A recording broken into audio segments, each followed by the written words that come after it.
Husaina, kau hidupkan jiwa.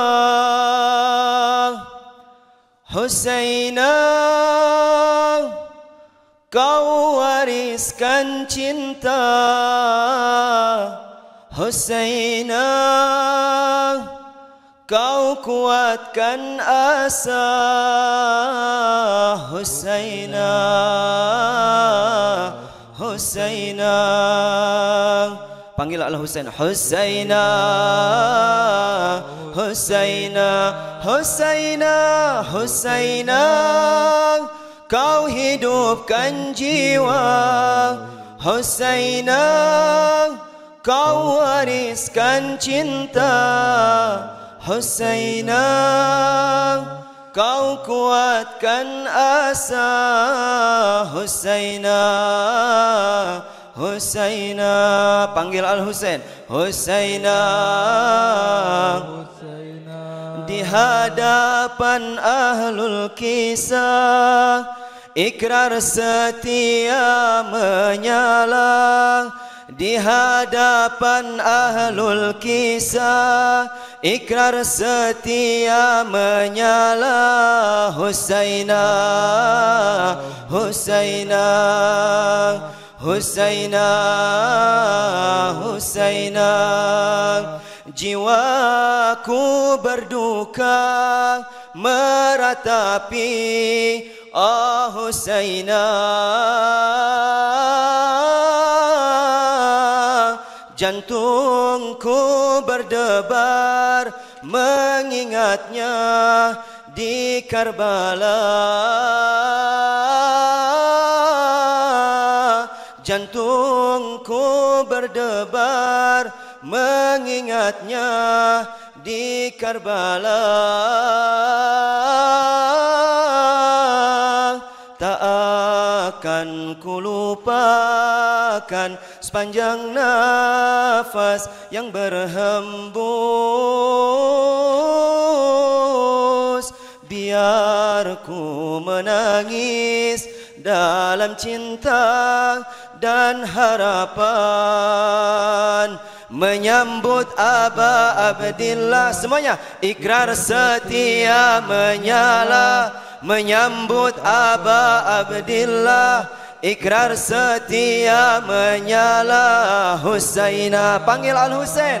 Husaina, Husaina, Husaina, Husaina, Husaina, kau hidupkan jiwa.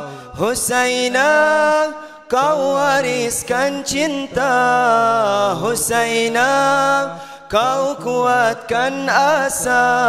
Husaina, Husaina, Husaina, Husaina, di hadapan ahlul kisah, ikrar setia menyala. Bersama, di hadapan ahlul kisah, ikrar setia menyala. Husaina, Husaina, Husaina, Husaina, Husaina, dengar dan saksikan peristiwa yang abadi,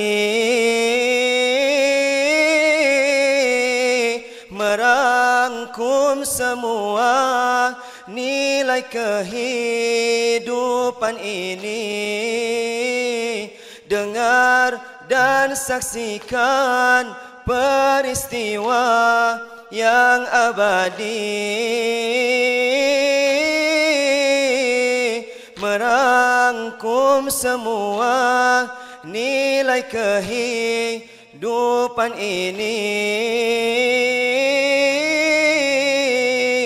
Tak akan terganti dengan segala isi bumi. Biar ku merintih memohon ridha ilahi, menjemput hikmah nainawa, ikrar setia menyala. Menjemput hikmah nainawa, ikrar setia menyala Husaina. Semuanya Husaina, panggil Al-Husain. Husaina, Husaina, Husaina, Husaina, kau hidupkan jiwa. Husaina, kau wariskan cinta. Husaina, kau kuatkan asa. Husaina, Husaina, Husaina, Husaina, di hadapan ahlul kisah ikrar setia menyala. Di hadapan ahlul kisah ikrar setia menyala. Husaina, Husaina, Husaina, Husaina. Hamparan pasir Karbala memerah darah syuhada, keluhkan duka tiada daya, memeluk luka tubuh Husaina, tersiram darah Abu Abdillah, bermandikan darah Abu Abdillah. Pedih hati Fatimah mengharap Husain lepas derita, duka Nabi yang mulia disiksa didera sang pendurjana. Ratusan pedang mengoyak tubuhnya, Karbala memerah karena darahnya. Ya madlum, ya maktul, ya syahid, ya Husain.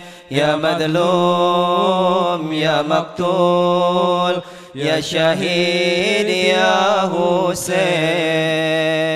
Dengar dan saksikanlah, kepala suci putra sang wasi, wajah yang berparas Nabi sedang mengucap kalam ilahi, melantunkan ayat surah Al-Kahfi. Inilah kepala putra sang Nabi.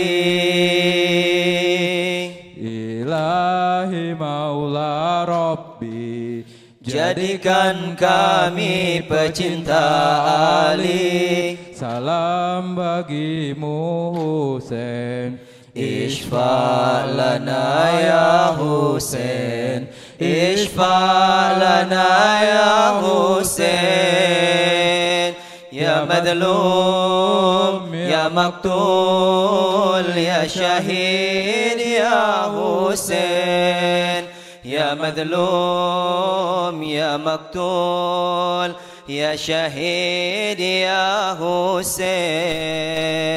Duka-duka Asyura, Karbala, duka Karbala, bawalah kami dalam duka. Beserta Zainab serta Sukainah, meratapi Husain putra Fatimah, tubuh penuh luka tanpa kepala.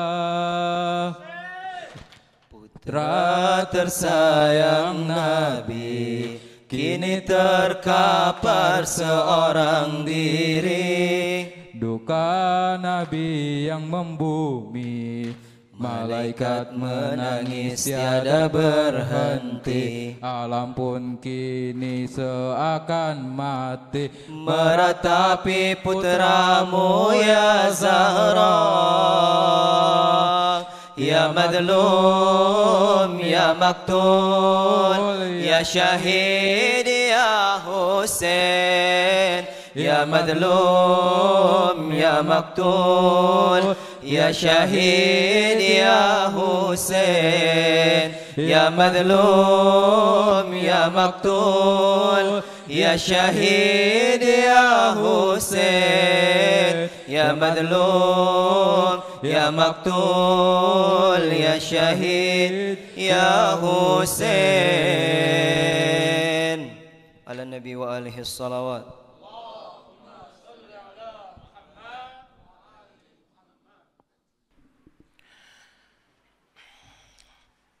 Bismillahirrahmanirrahim. Alhamdulillahi rabbil alamin. Nahmaduhu wa nasta'inuhu wa nastaghfiruh wa na'udzu billahi min syururi anfusina wa min sayyiati a'malina. Asyhadu an la ilaha illallah wahdahu la syarikalah wa asyhadu anna sayyidana Muhammadan abduhu wa rasuluh. Allahumma shalli wa sallim ala sayyidina Muhammad wa ali Muhammad. Wa ala alihi at-tayyibin at-tahirin al-ma'sumin wa ala ashabihi al-mayamin al-muntajabin wa man tabi'ahum bi ihsanin ila qiyami yaumiddin. Assalamu alayka ya Aba Abdillahil Husain wa ala al-arwahil lati halat bi fina'ik alaikum minni jami'an salamullahi abada ma baqitu wa baqiyal lailu wan nahar wa la ja'alahu Allahu akhiral ahdi minni li ziyaratikum. Bersama-sama Assalamu ala al-Husain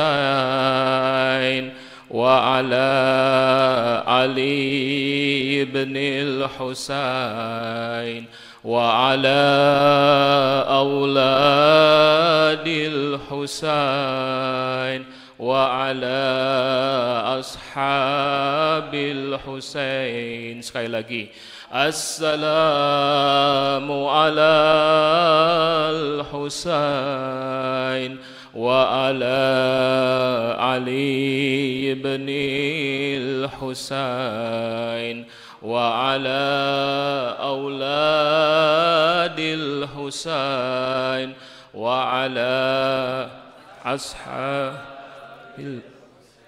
Bapak-bapak, ibu-ibu, anak-anakku sekalian, para tamu Aba Abdillahil Husain, assalamualaikum warahmatullahi wabarakatuh.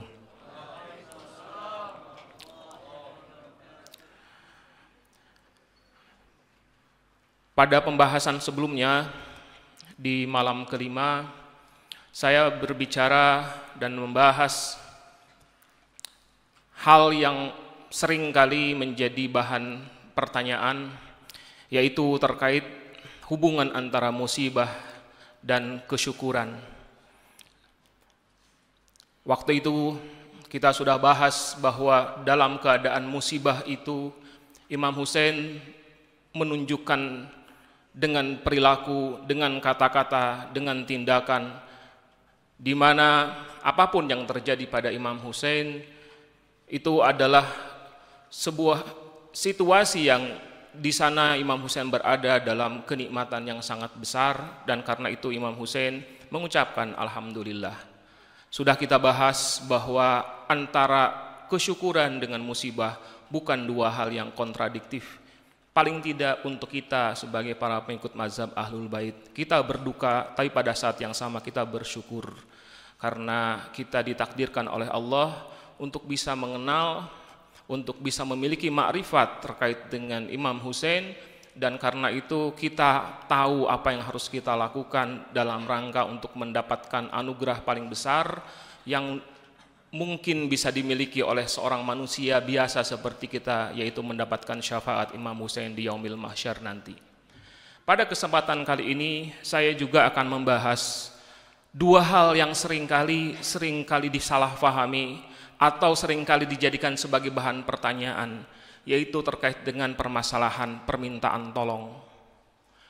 Salah satu momen yang sangat monumental, yang sangat ikonik yang terjadi dalam peristiwa Asyura adalah momen ketika Imam Husain tinggal sendirian. Saat itu yang terakhir syuhada Karbala yang gugur syahid adalah Abul Fadl Al-Abbas. Dan saat itu Imam Husain berlari ke sana kemari, mencoba mengetuk hati orang-orang, siapa tahu mereka masih punya rasa kemanusiaan di dalam dirinya, dan kemudian berteriak-teriak, hal min nasirin yansuruni, hal min mugifin yugithuni, adakah orang-orang yang akan menolongku, atau adakah orang-orang yang akan membantuku. Yang sebagaimana yang kita ketahui, ternyata teriakan Imam Husain itu dibalas dengan gelak tawa, hinaan, yang itu sering kali membuat kita bersedih. Salah satu momen yang akan membuat kita bersedih adalah kalau kita bisa membayangkan situasi yang terjadi, dan kita seringkali merasa bahwa kalau saja kita berada di sana. Dan itulah yang disampaikan di salah satu doa yang diajarkan, doa semat yang mengatakan, ya laitani kuntu ma'akum wa afuzu fawzan azima. Ya, seandainya saja Allah menakdirkan bahwa aku berada di sana, maka aku akan mendapatkan kebahagiaan, mendapatkan kemenangan. Salah satu di antaranya yang seringkali dibayangkan oleh orang-orang pembaca doa tersebut adalah membayangkan bagaimana Imam Husain berada di sana, dan kemudian kalau kita ada di sana, kita pasti akan menjadi penolong Imam Husain, dan kita akan mengatakan labbaik ya Husain, dan seterusnya dan seterusnya. Ini adalah sesuatu yang sudah kita pahami. Akan tetapi sebagaimana juga yang di salah satu maktam yang seringkali kita lantunkan, ada kata-kata di sana, tolonglah kami wahai Husain. Jadi di dalam maktam tersebut, dan juga ada di beberapa doa tersebut, di beberapa doa bahkan di ziarah Asyura, itu ada kata-kata di mana kita yang meminta tolong kepada Imam Husain. Jadi ini seperti ini apa sebenarnya? Sebenarnya yang meminta tolong ini siapa, dan kemudian yang memberikan pertolongan itu siapa?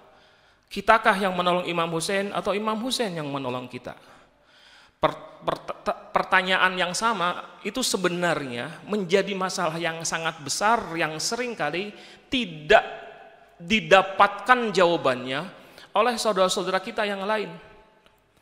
Saudara-saudara kita, ikhwan kita, Ahlus Sunnah wal Jamaah, di antara sesama mereka itu banyak sekali polemik-polemik yang terkait dengan permasalahan ini, yaitu yang dihubungkan dengan pertolongan Allah. Pertolongan Allah itu sepertinya apa sih?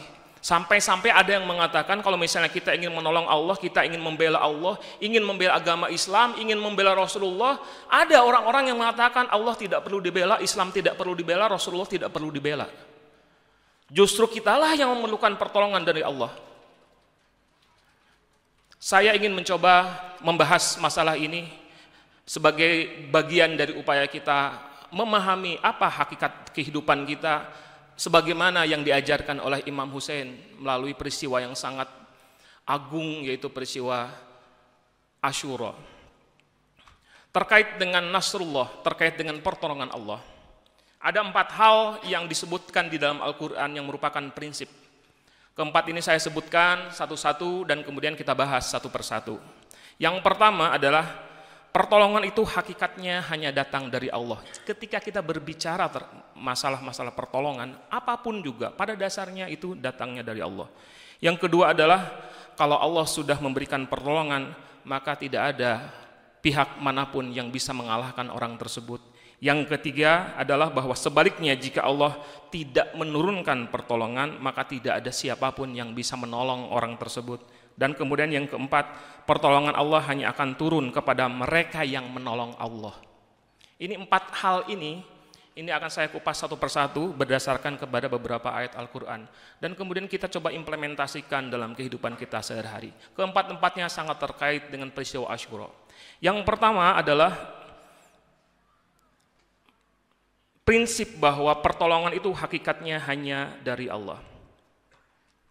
Misalnya di surah Ghafir itu dikatakan seperti ini, a'udzubillahi minasyaitonirrajim, wa ma ja'alahu Allahu illa busyra lakum walitatma'inna qulubukum bih wa ma nasru illa min indillahil azizil hakim.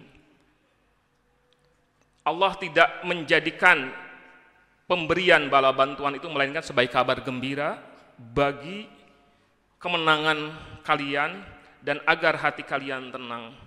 Dan di sini ada kata-kata wa man nasru illa min indillah, tidak ada kemenangan selain yang datang dari Allah yang Maha Perkasa. Kalau bagi yang pernah belajar bahasa Arab itu ketika ada kata-kata wa ma dan illa itu artinya menunjukkan kepada kekhususan dan keterbatasan. Ketika dikatakan bahwa pertolongan itu datang dari mana? Di sini dikatakan tidak ada pertolongan kecuali kalau itu pertolongan itu datang dari Allah. Kalaupun ada dari sesuatu yang selain Allah, itu pertolongannya semu dan tidak hakiki sifatnya, dan dengan sangat mudah untuk kemudian dihilangkan. Yang pertama seperti itu. Atau ada ayat yang lain yang mengatakan inna lanansuru rusulana walladzina amanu fil hayatid dunya wa yauma yaqumul ashhad.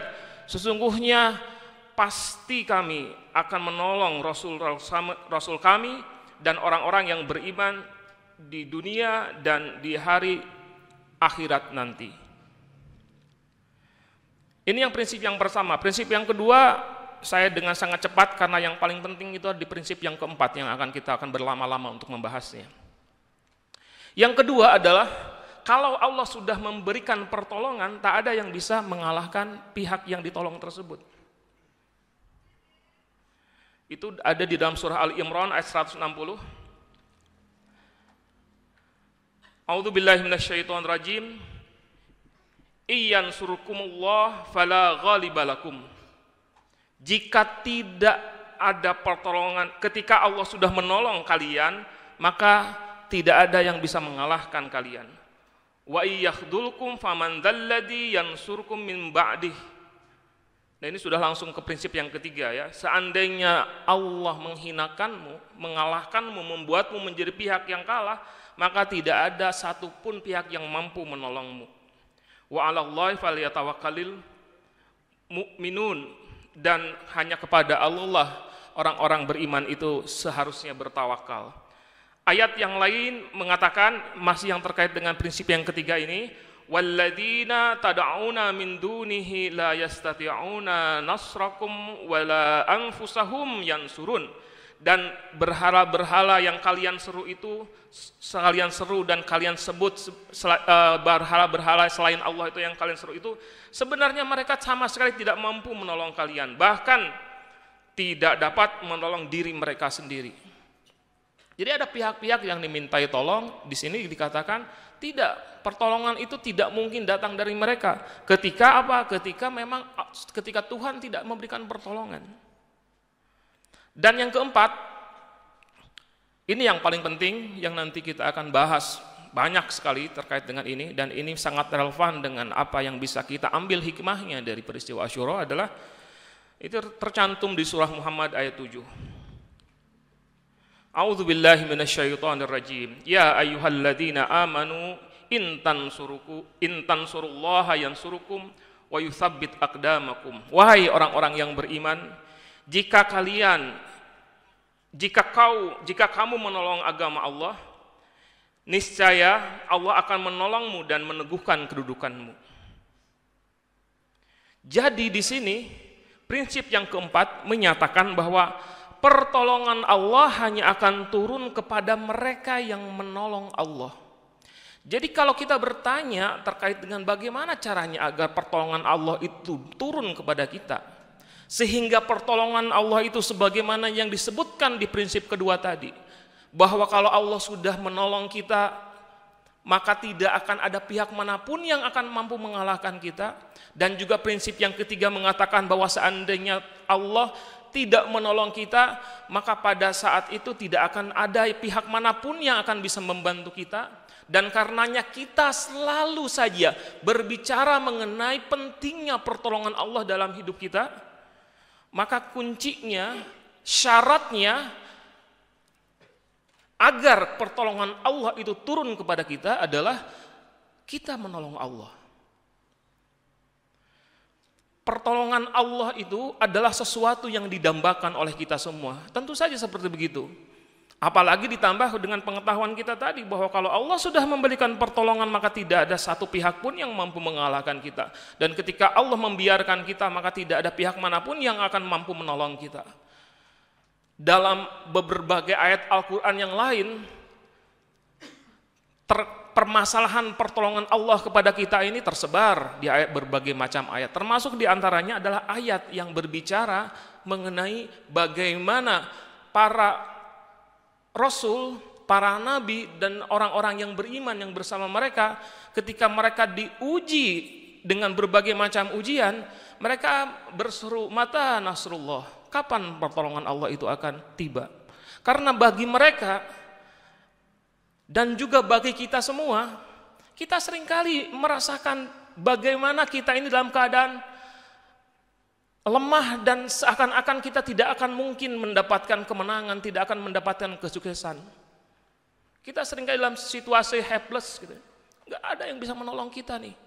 Situasi ketika kita melihat bagaimana situasi di Palestina sudah 9 bulan berlalu, genosida berlalu, dan situasinya masih terus seperti gitu. Itu saya pernah menyampaikan ya dengan melihat dari perspektif yang lain ya, terkait dengan bagaimana Rasul dan orang-orang beriman itu bertanya-tanya kapan pertolongan Allah itu tiba.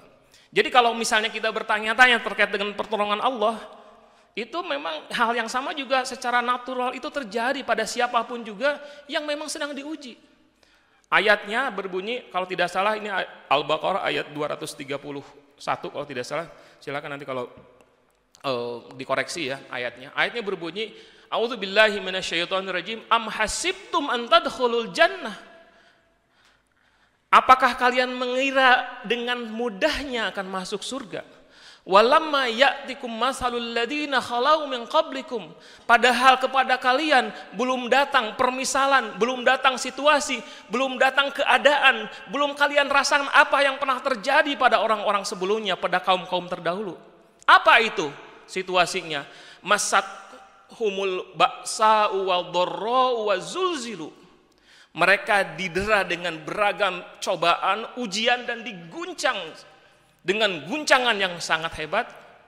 Hatta yaqular rasulu walladina amanu ma'ahu, sampai-sampai sedemikian beratnya cobaan tersebut, sedemikian bingungnya, sedemikian merasa lemahnya dia, sampai-sampai Rasul, ini derajatnya Rasul, dan orang-orang yang beriman bersama Rasul itu, yang mengikuti Rasulullah, yang bertahan dengan keimanannya, mereka berkata, mata nasrullah, kapan pertolongan Allah itu akan tiba? Kemudian disebutkan, ala inna nasrullahi qarib, ketahuilah bahwa pertolongan itu sebenarnya selalu dekat. Bagaimana caranya supaya pertolongan itu bisa menjadi semakin dekat? Bagaimana caranya agar apa yang kita inginkan itu, yang sangat kita perlukan, dan kita yakin bahwa hanya itulah kunci terbaik agar kita bisa terlepas dari segala macam kesulitan ini? Inilah jawabannya. In tansurullah yansurukum. Kalau engkau menolong Allah, maka Allah akan menolong kalian. Kalau menolongmu, wa yutsabbit aqdamakum, dan bahkan Allah akan meneguhkan langkah-langkah kalian.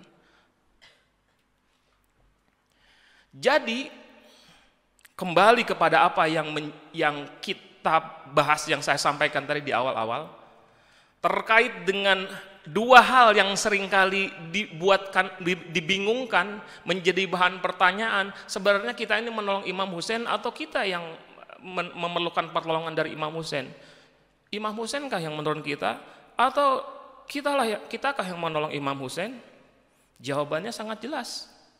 Bagaimana caranya supaya Imam Husain menyelamatkan kita dan mendapatkan, dan kemudian Imam Husain menurunkan syafaatnya kepada kita? Jawabannya jelas. Apa yang harus kita lakukan? Tolong Imam Husain sekarang.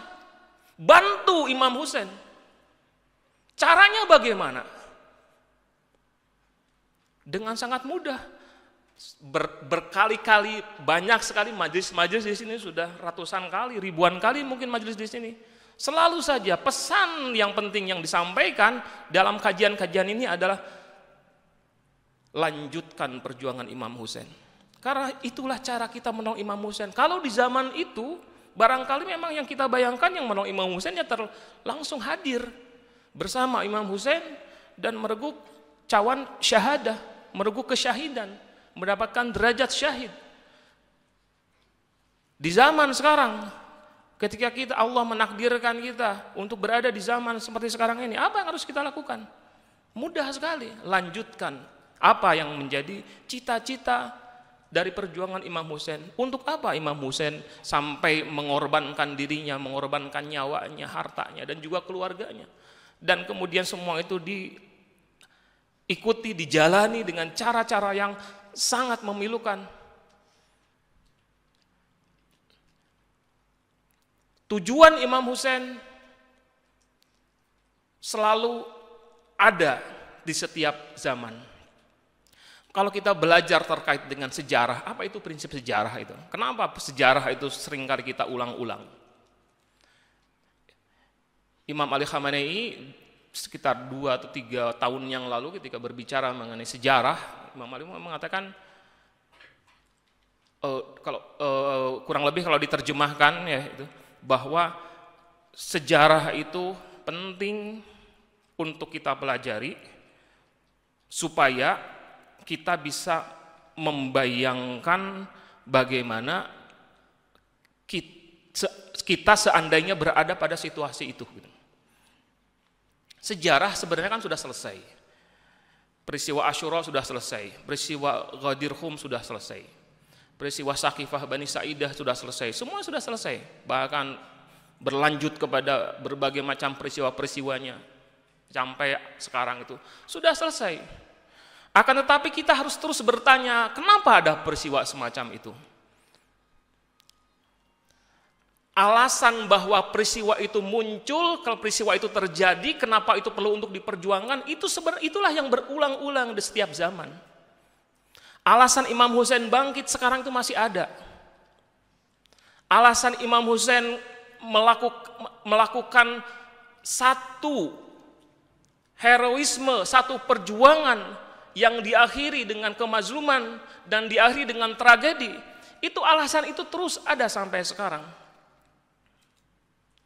Salah satu di antara doa yang kita bacakan di ziarah Asyura itu dikatakan ketika menyebut Imam Husain itu mengatakan ya Tharallah wa ibna Thari. Tharallah itu artinya apa? Tharallah itu artinya adalah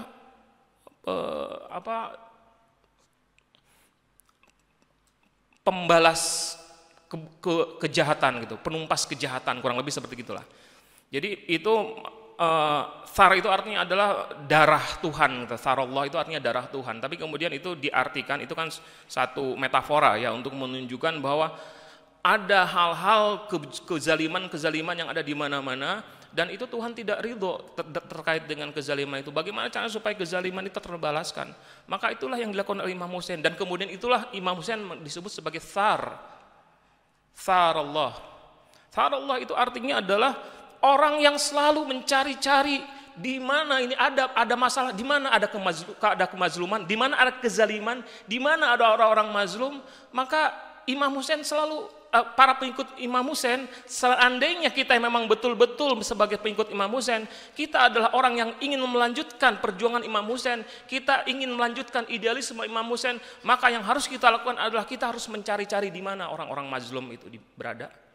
Dan kemudian jadi kita itu berjuang itu secara proaktif, membela orang-orang yang mazlum itu harus kita lakukan secara proaktif. Kita yang mencari-cari, bukan kita menunggu-nunggu ada kemazluman di mana, kemudian baru diseru, kemudian kita baru datang. Tidak. Perjuangan Imam Husain menunjukkan bahwa orang-orang zalim selalu ada di mana-mana dan orang-orang mazlum juga sebagai akibat dari adanya kezaliman itu ada di mana-mana. Kita harus terus mencari tanpa perlu kemudian kita harus jangan sampai kita hanya menunggu-nunggu saja ketika baru ada berita, oh iya kita datang ke sana. Kalau ada berita tentu saja itu menjadi kewajiban kita kalau kita sebagai pengikut Imam Husain untuk membela orang-orang yang mazlum tersebut. Seandainya tidak ada berita pun kita harus menjadi pihak yang proaktif mencari di mana adanya kezaliman, maka kita lawan kezaliman itu. Di mana ada ketidakadilan yang jatuh, maka harus kita tegakkan keadilan tersebut. Itulah watak dari orang yang mengikuti idealisme dan perjuangan Imam Husain. Karena itu dalam peristiwa Palestina, jangan heran seandainya yang konsisten membela Palestina itu adalah para pengikut mazhab Ahlul Bait. Kenapa? Para pengikut mazhab Ahlul Bait setiap tahun diingatkan, hei kalian tuh punya utang, kalian tuh punya masalah, kalian tuh punya sesuatu yang harus dibayarkan. Kalian harus mencari mana itu orang-orang kezaliman itu di mana orang-orang mazlum dan bela mereka. Itu berbeda dengan mereka yang tidak mengenal Imam Husain, Yang bagi mereka Imam Husain mungkin hanya sekedar orang mulia, cucu Rasulullah, sudah selesai. Dan kemudian dia mendapatkan nasib sampai harus terbunuh dan sudah selesai. Akan tapi bagi kita Imam Husain Asyura adalah sebuah pelajaran penting yang menunjukkan bahwa alasan atas peristiwa, alasan atas kebangkitan Imam Husain itu terus ada di mana-mana.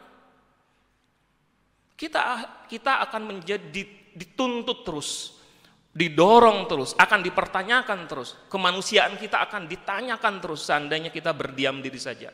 Seandainya kita diam dan tidak mencari-cari. Seorang pengikut mazhab Ahlul Bait adalah orang-orang yang terus mencari-cari. Ini di mana? Kalau di dalam pembahasan yang pernah saya baca di kitabnya, di bukunya Ali Syariati itu, Tsar itu bahkan kemudian dihubungkan seperti ini, digambarkan seperti seekor elang yang mencari-cari. Disebutkan ada satu legenda memang di daerah di kawasan di Jazirah Arab zaman itu. Jadi itu ada elang tertentu yang memang dia kalau misalnya anaknya itu diganggu, maka dia akan terus mencari-cari mana ini yang telah mengganggunya ini. Dan dia akan terus mengejar. Dia membalas kejahatan yang telah dilakukan oleh binatang apapun juga yang telah mengganggu anaknya. Seperti begitulah watak dari pengikut Imam Husain, dan seperti itulah watak yang harus dimiliki oleh orang yang ingin mendapatkan pertolongan dari Imam Husain. Karena sekali lagi, in tansurullah yansurkum wa yutsabbit aqdamakum. Tapi mungkin ada yang bertanya-tanya, kenapa kok Allah itu sampai mengharuskan meminta, dihubungkan dengan tadi ya di awal-awal terkait dengan ayat-ayat Al-Qur'an yang berbicara mengenai pertolongan Allah gitu. Kenapa Allah itu harus meminta tolong? Ada satu hadis dari Imam Ali alaihissalam yang di khutbah nomor 181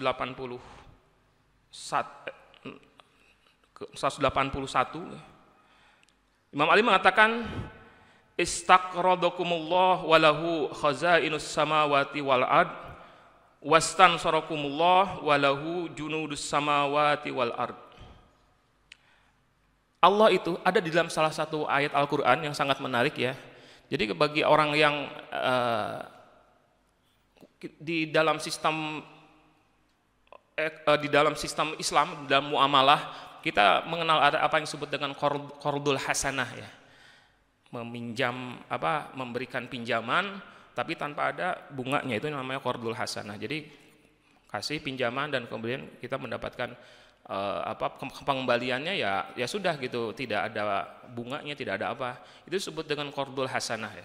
Nah, qardul hasanah itu dihubungkan dengan ayat Al-Qur'an yang mengatakan bahwa siapa yang ingin meminjami Allah gitu, meminjami Allah dengan hartanya.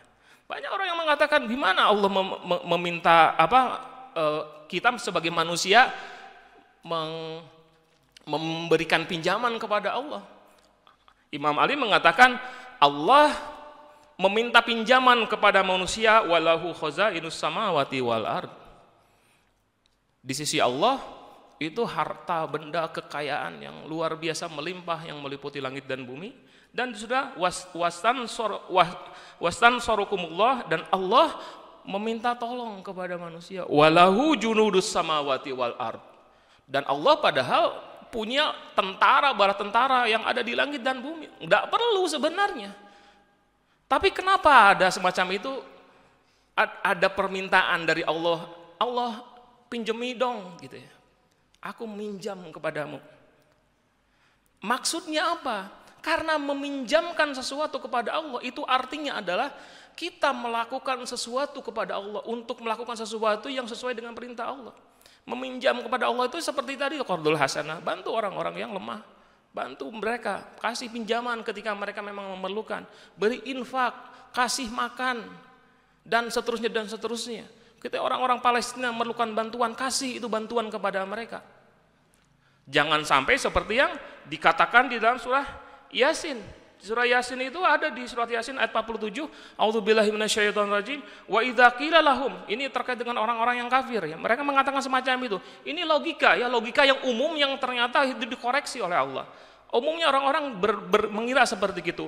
Wa idza qila lahum anfiqu mimma razaqakumullah, seandainya dikatakan kepada mereka, berinfaklah dari apa-apa yang telah Allah rizkikan kepadamu.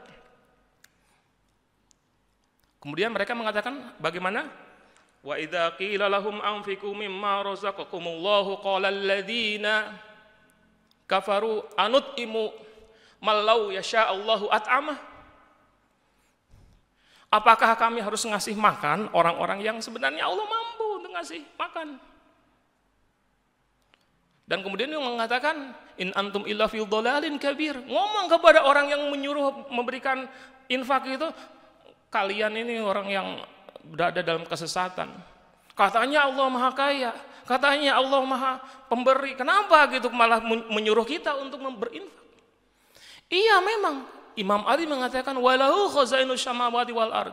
Tapi kenapa Allah menyuruh kita semacam itu? Itu adalah cara yang harus ditempuh bagi siapa saja yang ingin dirinya ditolong, bagi siapa saja yang ingin mendapatkan rezeki dari Allah. Imam Ali mengatakan dan di salah satu kalimatul qisar Imam Ali mengatakan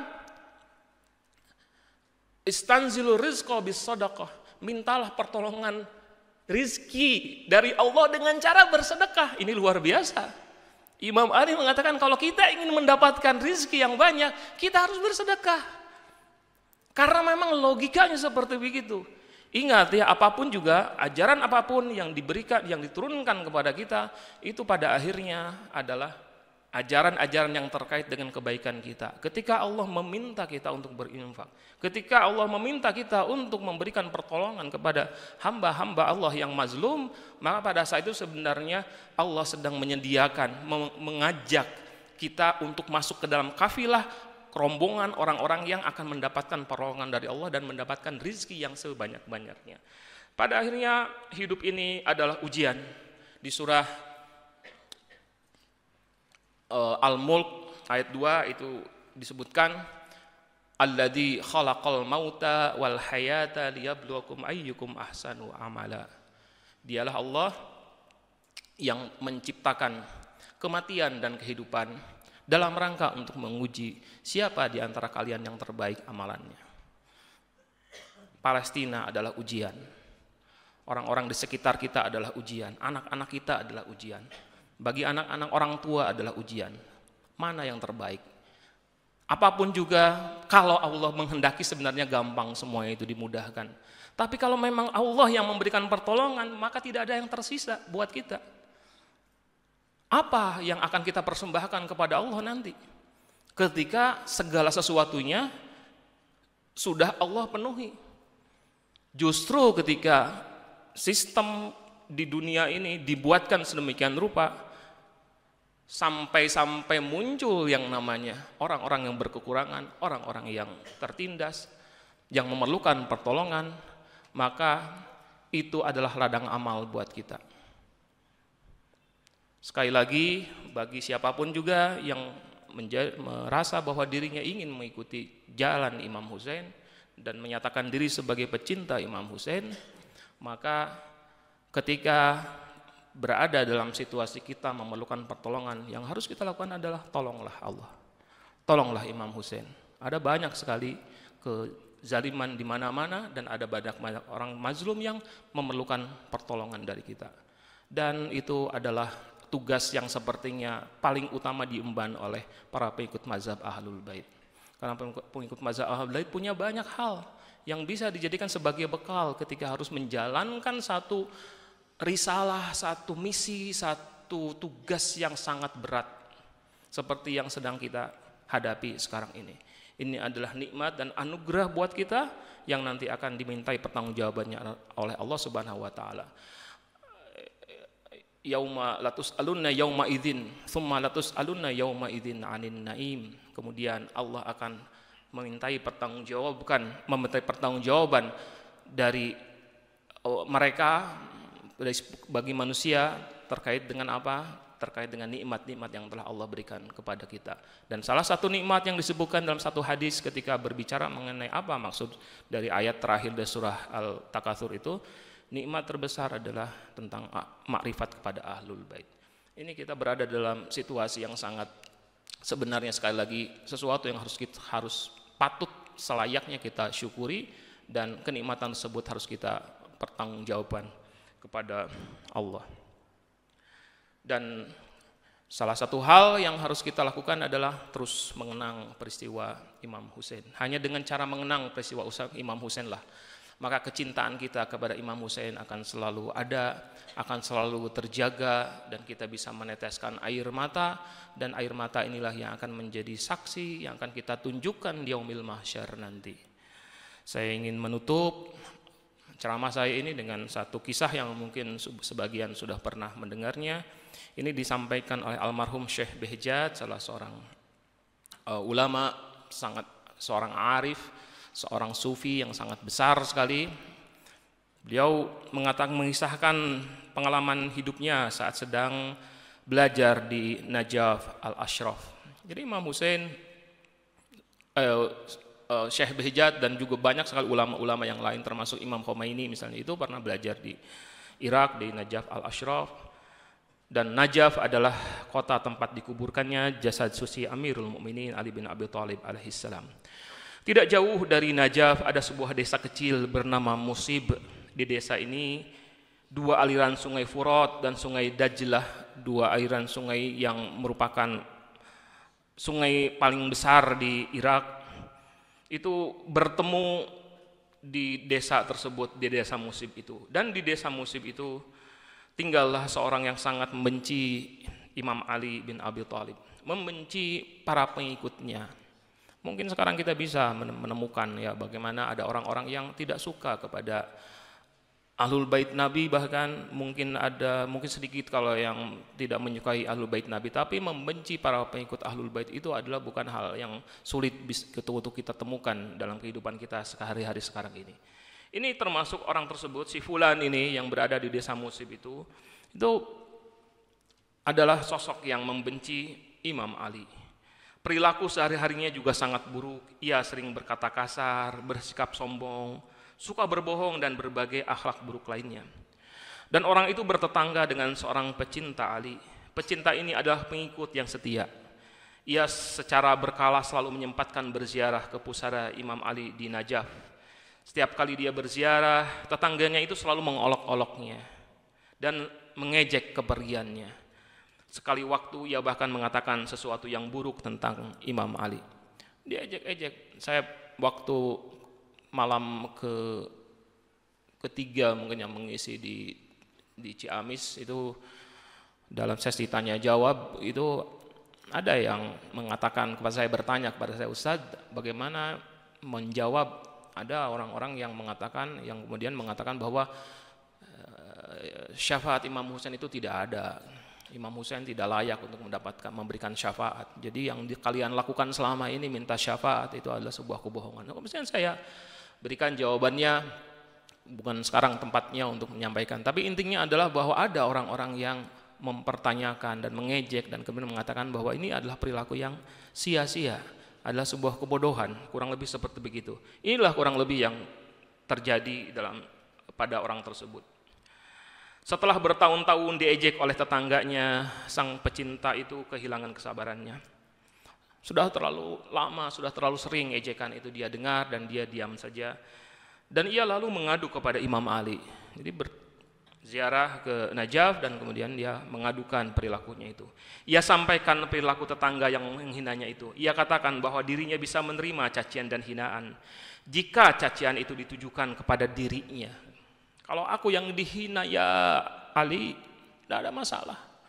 Ya, kita sendiri akan mengatakan seperti itu. Kita kalau dihina diri kita nggak ada masalah. Tapi kadang-kadang kita menjadi lebih marah, lebih bersedih seandainya yang dihina adalah orang lain yang kita muliakan. Kadang-kadang kalau misalnya kita, orang tua kita, ibu kita, ayah kita dihina, kita lebih sakit, hati kita lebih sakit dibandingkan dengan kalau orang tersebut menghina diri kita. Inilah juga yang disampaikan oleh orang tersebut. Wahai Ali, seandainya orang itu menghinaku saja itu tidak ada masalah. Tapi orang itu sangat sering menghina dirimu. Sosok yang sangat aku agungkan, sosok yang sangat aku muliakan. Dan Ia tak tahan menahan amarah ketika yang dicaci oleh pembenci itu adalah Ali, sang junjungan. Maka di sisi pusara Imam Ali, sang pecinta itu menangis terseduh-seduh. Setelah itu sang pecinta pulang kembali ke rumahnya. Malam harinya di dalam tidur, ia bermimpi bertemu dengan Imam Ali. Dan di dalam pertemuannya itu, di mimpinya itu, ia kembali mengadukan kepada Imam Ali perihal kelakuan tetangganya yang sangat buruk itu. Ia minta agar Imam Ali memberikan pelajaran kepada si pembenci. Tapi anehnya, Ali menggeleng. Bayangkan seorang pecinta bertemu dengan Maula dan kemudian mengatakan, wahai Ali, orang ini sudah bertahun-tahun melakukan keburukan. Dia selalu berkata buruk tentang dirimu. Aku juga turut dicaci maki, dibenci. Tolong berikan pelajaran kepada orang tersebut. Tapi Imam Ali menggeleng. Dan Imam Ali di dalam mimpi itu berkata, tidak, aku tidak bisa melakukan sesuatu yang buruk kepadanya. Aku beritahu engkau apa yang pernah terjadi padanya. Tetanggamu itu pernah lewat di tepian sungai Furat. Ia lalu membayangkan kecamuk peristiwa berabad-abad yang lalu yang terjadi pada Al-Husain anakku, yang ia pernah baca dan pernah ia dengar. Dan orang itu bisa membayangkan betapa sangat menyiksa rasa haus Al-Husain dan keluarganya gara-gara dilarang oleh pasukan Umar bin Sa'ad. Dan sekelebat, hanya sekelebat, kata Imam Ali, hanya beberapa detik muncul rasa sedih dalam diri orang tersebut. Dan dia sempat meneteskan air mata. Sungguh Umar bin Sa'ad telah berlaku buruk. Seharusnya ia memberi sedikit minuman kepada Al-Husain. Hanya sekelebat, dan setelah itu dia selesai. Air matanya tidak keluar lagi. Dan Imam Ali lalu melanjutkan kata-katanya, wahai pecintaku, kenangan tetanggamu atas penderitaan Al-Husain itulah yang menahanku untuk membalas perilakunya selama ini. Aku bukannya tidak tahu apa yang dia lakukan kepadamu dan juga kepadaku. Akan tetapi kenangan itulah yang menahanku untuk membalas perilakunya. Dan pada pagi harinya setelah ia terbangun dari tidur, pagi harinya ia mendatangi rumah tetangganya itu. Dan ia bercerita tentang mimpinya bertemu dengan Imam Ali. Berikut percakapannya dengan Amirul Mukminin di dalam mimpi itu. Tetangganya itu keheranan, dari mana Ali tahu sedang aku hanya membatin di dalam sepi. Tetes air mata jatuh dari matanya. Cahaya cinta mulai merobek gelap kalbunya, dan sejak saat itu pembenci berubah menjadi pecinta sejati. Disebutkan bahwa arwah ahlul bait Nabi, terutama Sayyidah Fatimah Az-Zahra dan juga Imam Ali, hadir dalam setiap majlis di mana majlis tersebut disebutkan, dikenang duka derita tentang Al-Husain. Maka kita sekarang ini mencoba untuk berkomunikasi dengan Imam Ali yang sangat mungkin saat ini sedang menyaksikan kita. Ya Ali, mungkin kelakuan sehari-hari kami memang seburuk pembencimu itu. Barangkali amal baik kami sangatlah sedikit. Tapi ya Maulai, lihatlah hati kami yang selalu dipenuhi rasa cinta kepada Al-Husain. Lihatlah kami ya Maulai. Saat ini sejak tibanya buka bulan Muharram sampai beberapa hari ini, kami mengenakan pakaian duka dan berurai air mata. Kami bersumpah ya Ali, hati kami jauh lebih bersedih saat mengenang duka derita putramu. Rasa sedih kami tidak hanya sekelebat air mata yang turun, yang kami cucurkan, jauh lebih banyak dibandingkan dengan setetes air mata yang turun, yang menetes dari pembencimu itu. Kami bersumpah hati kami jauh lebih bersedih ya Ali, terkait dengan duka derita putramu dibandingkan dengan rasa sedih yang hanya sekilas menghampiri si pembenci itu. Ya Ali, berikanlah syafaatmu kepada kami. Engkau disebutkan sebagai orang yang akan diberi kunci-kunci surga, dan engkau akan menentukan siapa yang akan masuk surga dan siapa yang akan masuk neraka. Engkau nanti akan menjadi penjaga telaga Al-Kautsar. Tanganmu lah yang nanti akan membagikan air yang akan menghapus rasa dahaga bagi warga mahsyar yang saat itu sedang dalam didera kehausan. Ya Ali, lihatlah kami. Ya Ali, lihatlah air mata kami. Wa sayalamul ladzina dzalamu ayyamun qalbi yanqalibun. Aqulu qawli hadza. Assalamualaikum warahmatullahi wabarakatuh.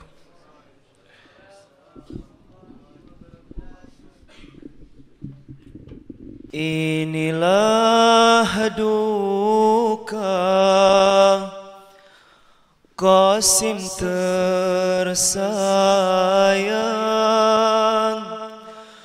putra tercinta Hasan Mujtaba.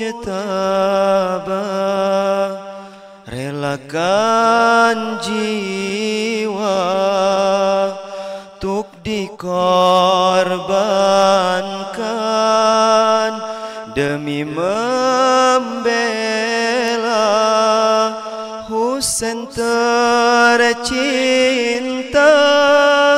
Dalam rintihan Qasim katakan kepada paman serta ibunda. Dalam rintihan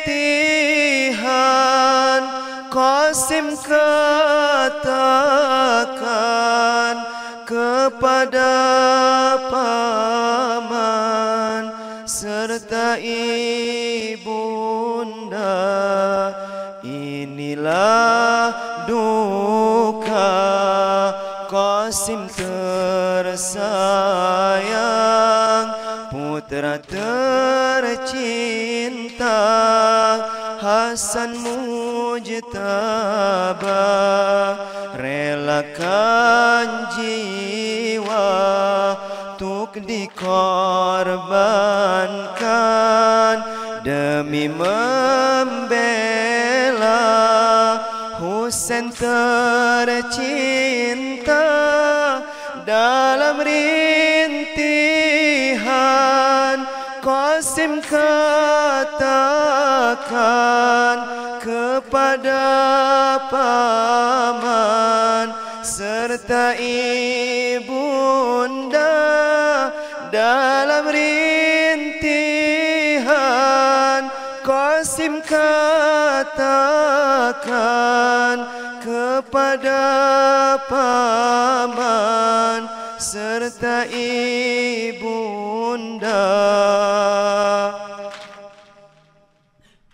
Wahai ibu, relakan aku untuk bersama cucu datuku. Sungguh aku telah rindu syahid di si imamku. Wahai paman, izinkan aku untuk lindungi engkau imamku. Sungguh aku kan membantu untuk habisi penentangmu. Inilah duka Qasim tersayang, putra tercinta Mujtaba. Relakan jiwa untuk dikorbankan demi membela Husain tercinta. dalam rintihan Qasim katakan kepada paman serta ibunda, wahai ibu, lihatlah aku kan tunaikan pesan ayahku, terus maju tanpa ragu meski maut menantimu. Duhai paman, tengoklah aku yang tertebas pedang musuhku saat aku kan mengikat terlepasnya sepatuku. Inilah duka Qasim tersayang, putra tercinta Hasan Mujtaba, relakan jiwa untuk dikorbankan demi membela Husain tercinta. Dalam rintihan Qasim katakan kepada paman serta ibunda. Dalam rintihan Qasim katakan kepada paman serta ibunda. Inilah duka Qasim tersayang, putra tercinta Hasan Mujtaba, relakan jiwa untuk dikorbankan demi membela Husain tercinta. Dalam rintihan Qasim katakan kepada paman serta ibunda. Dalam rintihan Qasim katakan kepada paman serta ibunda. Labbaika ya Husain, labbaika ya Husain. Kami cinta dan menangis air mata untuk Husain. Kami rindu dan berharap untuk berjumpa ya Mahdi. Ya Husain, ya Husain, labbaika ya Husain, ya Mahdi, ya Mahdi, adrikna ya Mahdi. Ya Husain, ya Husain, لبيك يا حسين يا مهدي يا مهدي أدركنا يا حسين يا حسين لبيك يا حسين يا مهدي يا مهدي يا حسين يا حسين يا حسين لبيك يا حسين يا مهدي يا مهدي أدركنا يا مهدي.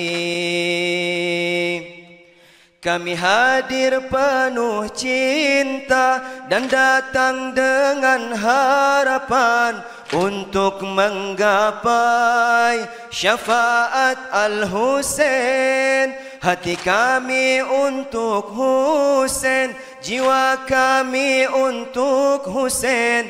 Setiap saat kami cinta Al-Husain. Raga kami untuk Husain, darah kami untuk Husain. Semuanya, raga kami untuk Husain, darah kami untuk Husain. Ya Husain ya Husain labbaika ya Husain ya Mahdi ya Mahdi adrikna ya Mahdi ya Husain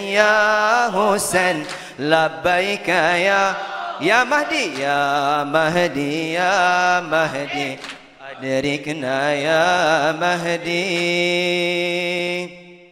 Di Karbala Husain memanggil umat kakeknya tetap teguh berjuang meski penuh luka demi tegaknya agama dan ajaran Al-Mustafa hingga hembuskan nafas terakhirnya.